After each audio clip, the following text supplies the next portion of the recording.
حضور اکرم صلی اللہ علیہ وآلہ وسلم نے وحی کے رک جانے کے زمانے کے حالات بیان فرماتے ہوئے کہا کہ ایک روز میں چلا جا رہا تھا کہ اچانک میں نے آسمان کی طرف ایک آواز سنی اور میں نے اپنا سر آسمان کی طرف اٹھایا۔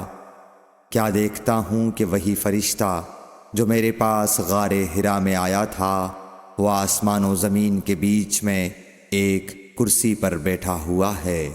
میں اس سے ڈر گیا اور گھر آنے پر میں نے پھر کمبل اوڑھنے کی خواہش ظاہر کی۔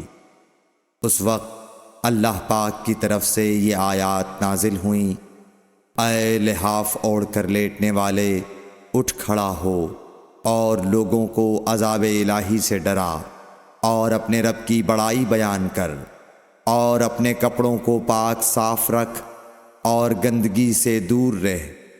اس کے بعد وہی تیزی کے ساتھ پے در پے آنے لگی۔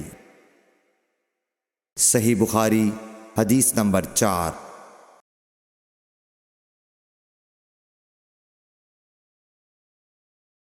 رسول اللہ صلی اللہ علیہ وآلہ وسلم نزول قرآن کے وقت بہت سختی محسوس فرمایا کرتے تھے، اور اس کی علامتوں میں سے ایک یہ تھی کہ یاد کرنے کے لیے آپ اپنے ہونٹوں کو ہلاتے تھے۔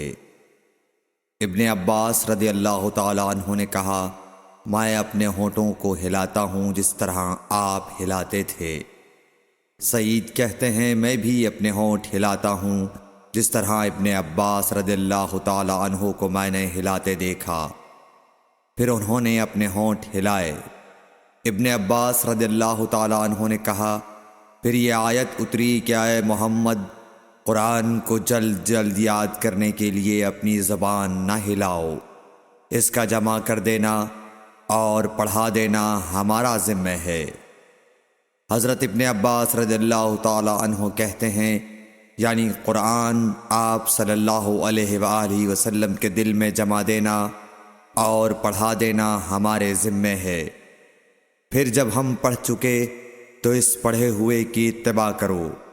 ابن عباس رضی اللہ تعالیٰ عنہ فرماتے ہیں، اس کا مطلب یہ ہے آپ اس کو خاموشی کے ساتھ سنتے رہو، اس کے بعد مطلب سمجھا دینا ہمارے ذمہ ہے۔ پھر یقیناً یہ ہماری ذمہ داری ہے کہ آپ اس کو پڑھو، یعنی اس کو محفوظ کر سکو۔ چنانچہ اس کے بعد جب آپ کے پاس حضرت جبرائیل علیہ السلام وحی لے کر آتے تو آپ توجہ سے سنتے، جب وہ چلے جاتے تو رسول اللہ صلی اللہ علیہ وسلم اس وحی کو اس طرح پڑھتے جس طرح حضرت جبرائیل علیہ السلام نے اسے پڑھا تھا۔ صحیح بخاری حدیث نمبر 5۔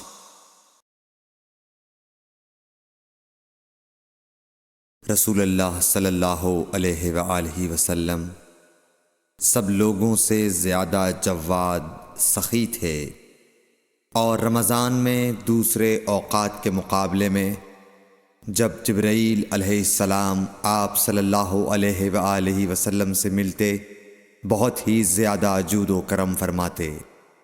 جبرائیل علیہ السلام رمضان کی ہر رات میں آپ صلی اللہ علیہ وآلہ وسلم سے ملاقات کرتے اور آپ کے ساتھ قرآن کا دورہ کرتے۔ غرض حضرت صلی اللہ علیہ وآلہ وسلم لوگوں کو بھلائی پہنچانے میں بارش لانے والی ہوا سے بھی زیادہ جود و کرم فرمایا کرتے تھے۔ صحیح بخاری حدیث نمبر 6۔